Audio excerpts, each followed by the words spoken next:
Date আছে, তারপরে তোর ফেব্রিক টাইপ আছে, তারপর হচ্ছে গিয়ে তোর বায়ার আছে, তারপর হচ্ছে গিয়ে তোর অর্ডার নাম্বার আছে, ঠিক আছে, এরকম কিছু হাবি জাবি ভ্যালু নিবি। অর্ডার নাম্বার ধরলাম 43, এগুলো নিজের ইচ্ছা মতো ভ্যালু নিবি। বায়ার ধরলাম নাইকি, তারপর হচ্ছে গিয়ে তোর ফেব্রিক ধরলাম হচ্ছে গিয়ে তোর কটন, কথার কথা। আর হচ্ছে গিয়ে তোর ডেট ধরলাম 21 সামথিং কিছু একটা, এটা তো নিজেদের ইচ্ছা মতো নিবি, ঠিক আছে, ওকে, এটা বেড়া না। এখন তোর আসি আমাদের ইম্পর্টেন্ট জায়গাগুলোতে, সেগুলো হলো আমাদের এখানে এখানে ধর আমরা দিলাম মেশিন নাম্বার, এটাও খুব বেশি একটা ইম্পর্টেন্ট না, মেশিন নাম্বার এ ধরলাম 24। তারপর ধরলাম এখানে ধর আরেকটা, সেটা হলো গিয়া যে তোর এই লোড, আমরা কত কেজি কাপড় দিচ্ছি কেজিতে। ধর আমরা এটা ইচ্ছা মতো একটা লোড নিলাম, ধর আমরা লোড নিলাম, ধর কথার কথা 1500 কেজি, 1500 কেজি লোড নিব। এখন এম এল রেশিও মানে ম্যাটেরিয়াল ইস্যু লিকার। এখন এম এল রেশিও আমরা কি পড়তাম, 1:8 পড়তাম না? শুরুতে থাকতো 1, পরে একটা নাম্বার থাকতো, কিন্তু এখানে তো ইস্যু না দেওয়া হচ্ছে, আমরা ডাইরেক্ট পরে যেটা নাম্বার থাকবে সেটা দিব, 1 লেখার দরকার নেই। ধর আমি 1:8, তাহলে আমরা এখানে কি লিখবো, 8 লিখবো, জাস্ট 8 লিখবো, ঠিক আছে, জাস্ট 8 লিখবো। এখন এম এল যদি 8 হয়, তাহলে লিকার কতটুকু লাগবে? এখন এম এল আমাদের কি বোঝায়, যে 1 কেজি ফেব্রিকের জন্য 8 লিটার লিকুইড লাগবে, মানে লিকার লাগবে, তাই না? এখন আমাদের লোড আছে 1500 কেজি, তার মানে 1500 × 8, মানে আমরা এই যে এই J3 আর এই J4 গুণ করে দিব, ঠিক আছে, এই ফর্মুলা লিখতে ইকুয়াল, তারপরে ব্র্যাকেট J3 টাইমস স্টার দিয়া বুঝাই টাইমস J4, ঠিক আছে, ইকুয়াল। তারপর এখন অটোমেটিকলি কিন্তু আমাদের বের করে ফেলছে যে 1500 × 8 12,000 আসছে। এটা যদি আমি এখন চেঞ্জ করি, লাইক এখন যদি আমি ধর কথার কথা 1200 নেই, তাহলে কিন্তু অটোমেটিকলি চেঞ্জ হয়ে গেছে, ঠিক আছে, এটা অটোমেটিক চেঞ্জ হয়ে গেছে, ঠিক আছে। স্যার কিন্তু এখান দিয়ে জিজ্ঞেস করবে যে ফর্মুলা গুলো ঠিক আছে নাকি, এগুলো মেনলি স্যার জিজ্ঞেস করবে। তো এটা দেখে বুঝছো যে লোড আছে 1200 কেজি আর এম এল হচ্ছে 1:8, তার মানে load into machine liquor ratio গুণ করবো, গুণ করে লিকারে দিব। তার মানে লিকারের ফর্মুলাটা হবে লিকার ইকুয়াল টু J3, অর্থাৎ লোডের ভ্যালু টাইমস এমএল ভ্যালু বসাইলাম, ঠিক আছে, ওকে, এটা গেল।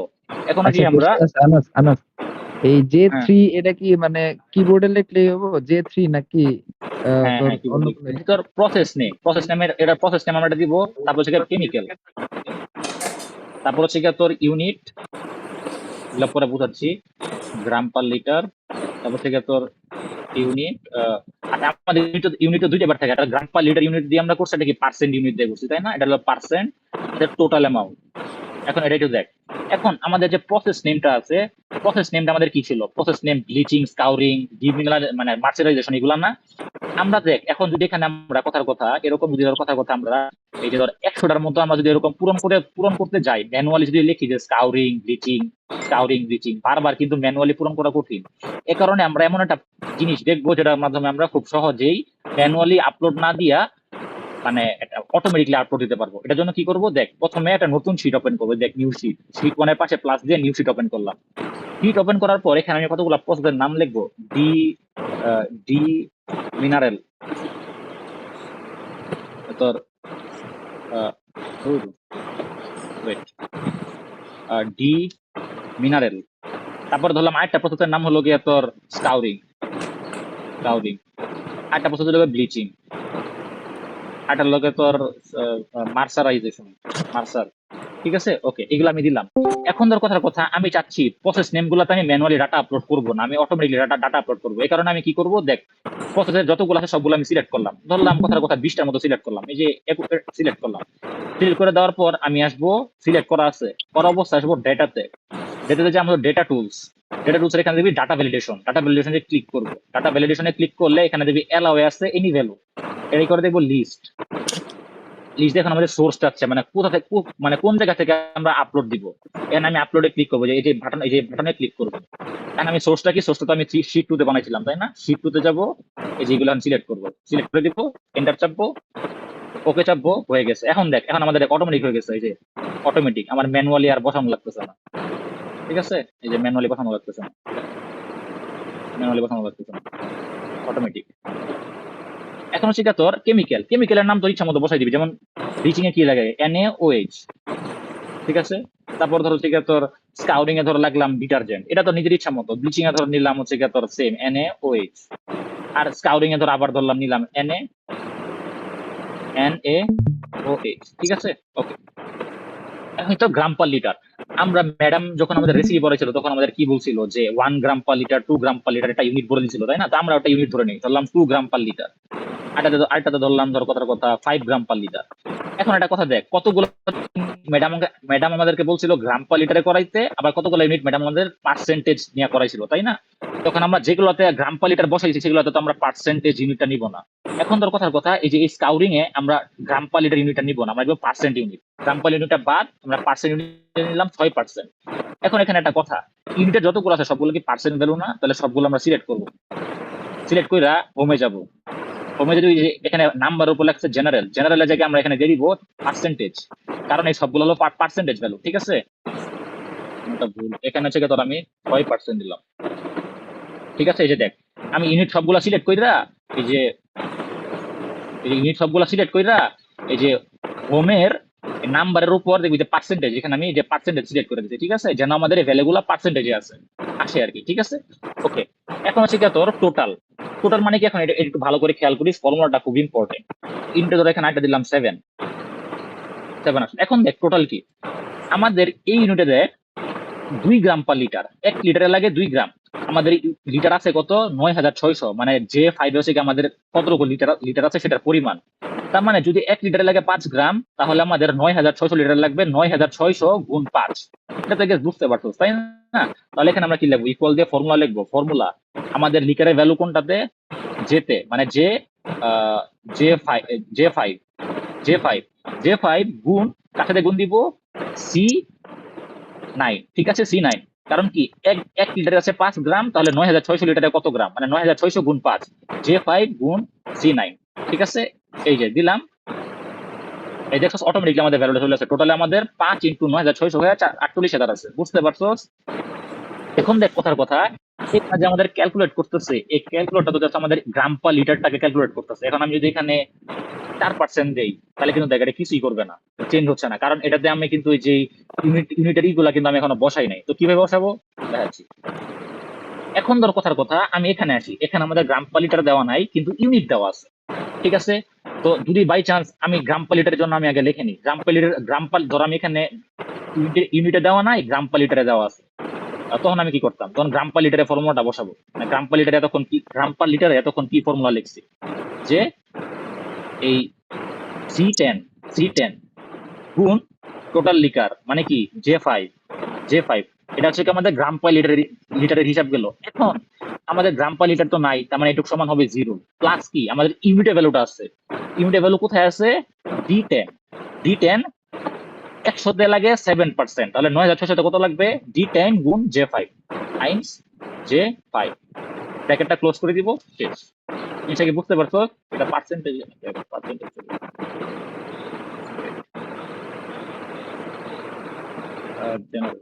হ্যাঁ, এই যে জিনিসটা কি এখন বুঝতে পারছো? এটাই হলো আমাদের আসল কথা, যে এটা হচ্ছে কি আমাদের এইভাবে আর কি করতে হবে। এখন তোর সিমিলার ওয়েতে এগুলো আমরা একটু করব। এটা ছিল J5 গুণ C9, শুধু গ্রাম পার লিটার এটা হিসাব করছে। এখন আমরা ইয়ারটাও ধরে নিব, প্লাস কি হবে? D9 মানে পার্সেন্টেজের হিসাব গুণ লিটারের মানে কি J5, ঠিক আছে? J50 J50 দিছে, সরি J5 হবে, বুঝছো জিনিসটা? ওকে, এই যে এটাই আর কিছু না, এইভাবে ধরে আমরা করবো, ঠিক আছে? এই যে এগুলো তো সেম, ইকুয়াল টু এটার ভ্যালু কি হবে? এটার ভ্যালু হবে আমাদের যে কার গ্রাম পার লিটার, মানে কি C8 গুণ লিটার কি J5 প্লাস, এখন আমাদের হবে ইয়ার হিসাব, পার্সেন্টেজে কি আছে? D8 গুণ লিটার কত? J5, ব্র্যাকেট ক্লোজ করে দিব, এখন দেখ সবগুলো আমাদের অটোমেটিকলি আসছে, ঠিক আছে? এটা তো সেম, এটা তো কি দিয়ে দিব আমরা? কি ওই যে C11 গুণ লিটারের মান কত ছিল? গুণ লিটারের মান ছিল J5 ছিল, প্লাস আমরা কি পার্সেন্টেজের হিসাবটা নিব। পার্সেন্টেজ কোনটাতে ছিল? D11, পার্সেন্টেজের ভ্যালু টাইমস J5, বুঝছো জিনিসটা? সেটাই সবগুলোতে এখন এমন করে এই ভ্যালুগুলো আস্তে বসাইলেই হয়ে যাবে। জিনিসটা বুঝতে পারছো? আর কিছু না। হ্যাঁ, আমি তোর এই ফাইলটাই দেখছিলাম, তুই 0.001 দিয়ে গুণ করছিলি, এটা কি তখন পার্সেন্টেজে নেস নাই এই জন্য করছিলি? হ্যাঁ, ইয়েস। আচ্ছা, আর আরেকটা জিনিস মামা একটু আরেকবার দেখ আমার ওই যে প্রসেস আর কেমিক্যালস তুই যেন কেমন আনলিমিটেড আমি একটু আবার মিস করে গেছি একটু এটা আরেকবার দেখ তুই মানে ওই যে টিপ দেখ মারলে যে একটা করে সবগুলো হ্যাঁ নাম মিস করলে কেমিক্যাল এটা সেটা তোর আরেকবার নিজের দেখ। কেমিক্যাল সেটা তো নিজের ইচ্ছা মতো বসাবি, লাইক কিবোর্ডে টাইপ করে বসাবি, ঠিক আছে? আচ্ছা আচ্ছা প্রসেস প্রসেস একটু হ্যাঁ আরেকবার দেখা মানে হ্যাঁ আচ্ছা, প্রসেসটা দেখ আমি তোকে ভিডিওটা শেষ করলে ভালো হতো, সাইজ তো বেড়ে যাবে, মনে কর সবগুলো দেখানোর পরে যদি দেখাইতি। আচ্ছা আচ্ছা তাহলে শেষ প্রসেস তো নেমটা আর আমি দেখ কিছু বাকি নাই এই দূরাই আচ্ছা দেখ দেখ আচ্ছা ডাইটা দেখাচ্ছি, ডাইটা দেখলে বুঝবি। ধর ডায়ের নামও তো আমাদের বারবার রিপিট করার কোনো দরকার নাই, তাই না? ডায়ের নামগুলো তো আমরা ওই যে হুম ড্রপ ডাউন থেকে করবো। এখন ডায়ের হলো, এটা হলো ডায়ের ভ্যালু, আমরা চাচ্ছি যে এরকম ড্রপ ডাউন যেরকম লিস্ট থেকে আমরা এরকম অটোমেটিক ভ্যালু নিব। কারণ ভ্যালু কত ধরো ডাটাবেস লাগবে, তাই না? ডাটাবেস ছিল আমাদের শিট 2 তে, আমরা যে এটা শিট 1 মেইন কাজ করতেছি, এখন আমরা শিট 2 তে আসবো। শিট 2 তে এসে আমরা আরেকটা কলাম নিব, কলামে এখন ডায়ের নামগুলো লিখবো, যেমন রিঅ্যাক্টিভ ব্লু, তারপর হচ্ছে গিয়ে তোর ডিসপার্স, তারপর হচ্ছে গিয়া তোর আরো কিছু হচ্ছে গিয়া ডিসপার্স, আচ্ছা তোর ব্লু ডাই, ঠিক আছে? এরকম কতগুলো ভ্যালু বসাইলাম, এগুলো আমরা অটোমেটিকলি সিলেক্ট করবো। এখন সিলেক্টটা কেমন করতে হবে ভালো করে দেখ। ডায়ের কলাম গুলা সিলেক্ট করবো, যেখানে আমরা ডায়ের ভ্যালু গুলা বসাবো, এইরকম কতগুলো সিলেক্ট করলাম, এখানে ডায়ের ভ্যালু বসবে, সিলেক্ট করলাম। সিলেক্ট করে আসবো ডেটা, ডেটাটা যদি আসবো ডেটা টুলস, এখানে আসবে ডেটা ভ্যালিডেশন, এখানে ক্লিক করব। এখানে ক্লিক করলে আমাদের আসবে অ্যালাউ এনি ভ্যালুর জায়গায় আমরা বসাবো লিস্ট। এখন সোর্স চাচ্ছে কই থেকে আমরা অ্যাপ্লাই করব, আমাদের ডাটাবেস আমরা ক্রিয়েট করছিলাম, তাই না? সোর্স এই করার জন্য যেখানে একটা বাটন আছে, ফুটারে বাটনে ক্লিক করব। এখন ডাটাবেসটা কইছিল শিট 2 তে যাব, শিট 2 তে যাই, এই যে দেখ রিঅ্যাক্টিভ, এটা হচ্ছে আমাদের ডাটাগুলা সিলেক্ট করছি, আমি সিলেক্ট করে এন্টার চাপ দিছি, ওকে শেষ। এখন দেখ এসে বুঝতে, আমি যদি ডায়ের দেখবি যে এই যে দেখ ব্লু, তারপর হচ্ছে গিয়ে তোর ডিসপার্স, তারপর হচ্ছে গিয়ে তোর রিঅ্যাক্টিভ ব্লু, দেখছস? এটাই। ঠিক আছে এখন ডায়ের ক্ষেত্রে সঠিক এখন এখন সেটা ডায়ের ক্ষেত্রেও দেখ সেম, ডায়ের ক্ষেত্রে আমাদের কি ইউনিট আছে, ইউনিট আছে তোর গ্রাম পার লিটার, আর সেটা তোর ইউনিট আছে তোর পার্সেন্টেজ, ওডব্লিউ মানে on the weight of fabric, আর সেটা তোর এবার সেটা টোটাল কতটুকু লাগবে, টোটাল কেজি, ঠিক আছে?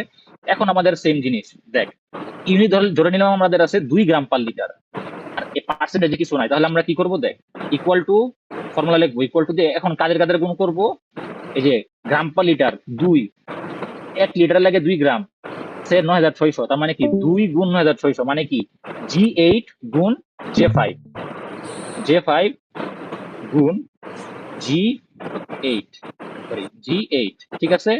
সেটা আমরা ইয়ার হিসাবটা করে ফেললাম, গ্রাম পার লিটার হিসাব শেষ, এখন পার্সেন্টেজের হিসাব। পার্সেন্টেজ কোথায় আছে, এই যে H8 গুণ লিটার কোথায় আছে, যে বুঝছস? এন্টার চাপবো, দেখ অটোমেটিকলি বের করে ফেলছে। এখানেও এই পার্সেন্টেজও কিন্তু আমাদের সেম কাজ করতে হবে, এগুলা কি সব পার্সেন্টেজ ভ্যালু না? সবগুলা সিলেক্ট করলাম, হোমে আসবো, হোমে এসে দেখ এখানে নাম্বার উপর লেখা জেনারেল ভ্যালু তোমাদের হবে না, এটা হবে পার্সেন্টেজ, এই যে পার্সেন্টেজ দিলাম। এখন দেখ আমি যদি এখানে যদি লিখি 3, তাহলে 3% চলে আসছে, বুঝতে পারছো? এখানে লিখি 4, তাহলে 4% চলে আসছে, ঠিক আছে? এখন আরেকটা ফর্মুলা দেখাই দেই, ইকুয়াল টু দিয়ে লিখবি, এটা কার গুণ করা লাগবে, এটা আমাদের গুণ করা লাগবে হচ্ছে G9, মানে গ্রাম পার লিটারে কতটুকু, G9 গুণ টোটাল লিটার J5 যোগ, এখন আসবে পার্সেন্টেজ, যোগের পর আসবে পার্সেন্টেজের হিসাব, মানে কি H9, এটা হলো 4%, H9 পার্সেন্টেজ ইনটু এটা আসবে J5, বুঝছস? এন্টার দিব, এই দেখ অটোমেটিকলি ভ্যালুগুলো চলে আসছে। তো মেইনলি স্যার দেখবে যে ভ্যালুগুলা, স্যার বলবে যে এখানে গ্রাম পার লিটার বদলে 2 এর বদলে 3 দিয়ে দাও বা 4 দিয়ে দাও, তখন স্যার দেখতে চাবে যে ভ্যালুগুলো কি অটোমেটিকলি চেঞ্জ হচ্ছে নাকি। যদি দেখা যায় অটোমেটিকলি চেঞ্জ হচ্ছে, মানে কি ফর্মুলাগুলো ঠিকমতো বসানো আছে, ঠিক আছে? এটাই আর কি স্যার দেখবে। তো এই পর্যন্ত, এখানে আর কিছু নাই।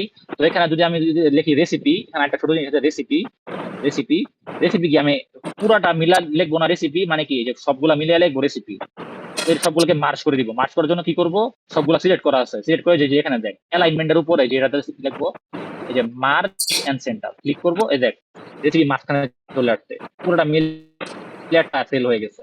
তারপর যে এবিসি টেক্সটাইল, এটাও ধরো আমরা মার্জ করব, ঠিক আছে? এটা আমরা মার্জ করব, তাহলে এটাতে আমরা কি করব, এটাতে সিলেক্ট করব, সিলেক্ট করে এই যে মার্জিন সেন্টার, ঠিক আছে? এটা আর কিছু এখানে নাই। বাহান যদি বর্ডার দেয়, যদি বর্ডার দিতে চাচ্ছে, যে সবগুলা সিলেক্ট করে এই যে এখানে দেখ বর্ডার আছে, ফন্টের উপরে দেখ বর্ডার, হ্যাঁ ঠিক আউটসাইড বর্ডার দিলাম কিছু একটা, তারপর ধর রেসিপিতে ধরলাম এখানে একটা বর্ডার দিলাম, হচ্ছে গিয়ে তোর ঠিক আউটসাইড বর্ডার, এই যেগুলো আর কি তোর দিয়ে দিলে আর কি, ঠিক আছে? এখানে আর কিছু নাই, শেষ মামা, এটাই ছিল, এটাই খালি ধর এই মেইন ইম্পর্টেন্ট হলো যে ফর্মুলাটা, প্রিন্টেডটা বন্ধু দেখেন, স্যার তো বন্ধু বলছে প্রিন্টেডটা হচ্ছে গিয়ে তোর হ্যাঁ প্রিন্ট হচ্ছে কন্ট্রোল পি এন্ড প্রিন্ট হচ্ছে তোর এই যে প্রিন্ট অ্যাক্টিভ শিট, তো হ্যাঁ এটাই ঠিকই আছে। তোর হ্যাঁ এগুলাই, এটা দিলে হবে। আর অ্যাক্টিভ শিট দেখেছে। আর লাইক তোর হ্যাঁ বর্ডারের দিয়ে উপর দিলেন ট্র্যাক করবে। এগুলা হ্যাঁ বর্ডারের উপর কি করবে আর কি। ঠিক আছে ওকে, এটা দিলে আর কি হয়ে যাবে। হ্যাঁ এই যে প্রিন্ট দিবি, যে এখানে প্রিন্ট ইন্টায়ার ওয়ার্কবুক দিবি, ঠিক আছে? তাহলে দেখ তাহলে তোর সবগুলো আর কি মিলে আসা পড়বে, ঠিক আছে? পুরোটা মিলে আসবে, ওয়ার্কবুক না, এই যে সরি অ্যাক্টিভ শিট দিবি আর কি, ঠিক আছে? অ্যাক্টিভ শিট দিয়ে পরে তুই যেগুলো দিবি দিয়ে আর কি প্রিন্ট দিয়ে দিবি, শেষ আর কিছু না। হ্যাঁ তোর ফিট শিট, এই যে এখানে fit sheet on one page দিবি, তাহলে আর কি তোর এই যে দেখ এই যে fit sheet on one page, এক পেজের মধ্যে আমাদের সবগুলা শিট আইসা বসে, ঠিক আছে? এটাই তাহলে এখানে এলি fit sheet on one page দিবি, তাইলেই হবে, আর কিছু না। তাহলে দিয়া পরে প্রিন্ট দিবি, শেষ, বুঝছস? এটাই আর কিছু না। তো এটা এখানে এই পর্যন্ত ছিল, আর কিছু নাই। কারো কোনো কোশ্চেন? বন্ধু এখানে স্যারে হচ্ছে লিকারের যে ঘরটা আছে ওইটাকে ব্লক করার জন্য কি একটা জিনিস ব্যবহার করছিল যাতে ওইটাই ক্যালকুলেট হয়। হ্যাঁ এটা তো করলাম আমরা, এই যে দেখ লিকারে কি হচ্ছে, লোড আছে 1200 কেজি, এমএল আছে 8 লিটার, মানে কি 1 কেজির জন্য লাগে 8 লিটার, আমাদের আছে 1200 কেজি, মানে কি 1200 গুণ 8, এই দেখ J3 গুণ J4, J3 গুণ J4, এটাই অটোমেটিকলি চেঞ্জ হয়ে যাচ্ছে। এটা যদি আমি চেঞ্জ করি ধর 400, তাহলে তো সবগুলো কিন্তু চেঞ্জ হয়ে গেছে, দেখছো? চেঞ্জ হয়ে গেছে সবগুলো, বুঝতে পারছো জিনিসটা? এটা আমাদের অটোমেটিকলি ভ্যালু আসছে। বুঝছি, রেকর্ডটা অফ করে দেখুন। করা যায় নাকি এরকম কিছু একটা? আমি তো ভ্যালুগুলো শুনছি না কি? এটা। ভ্যালুগুলো কি? লক করা যায়, লক। আচ্ছা লক। এফ এফ কতজন দিয়ে লক করা হয়? হ্যাঁ এইটা এই খেয়াল নাই। কিভাবে? এফ কি দিয়ে লক করা হয়। এফ কি দিয়ে? এটা এফ খেয়াল নাই ফোর exact। নাকি এফ কি দিয়ে lock হওয়ার কথা বলছিল স্যারে, মনে আছে এখন বাকি। আচ্ছা লক আচ্ছা করে জানি না, আই লক থিঙ্ক ঠিক যে নাই। লকের বিষয়টা খুব একটা ইম্পর্টেন্ট কি ছিল কিনা আমি জানি না, আমার তো মনে হয় না লাগছে। না না লকের বিষয়টা ইম্পর্টেন্ট ছিল হচ্ছে পরপর গড়গুলা এসে যখন হচ্ছে লেখা চলে আসে তখন নাকি এরর আসছিল আর কি। আর এরকম কিছু একটা দেখেছিল বাট ভুলে গেছি। ও আচ্ছা মানে লক করে তোর একবারে ইয়া দিলে একবারে মানে ক্যালকুলেশন হয়ে যেত এমন কিছু একটা নাকি? আমার এমন type এর কেউ রেকর্ড করতো? আমার খেয়াল নাই।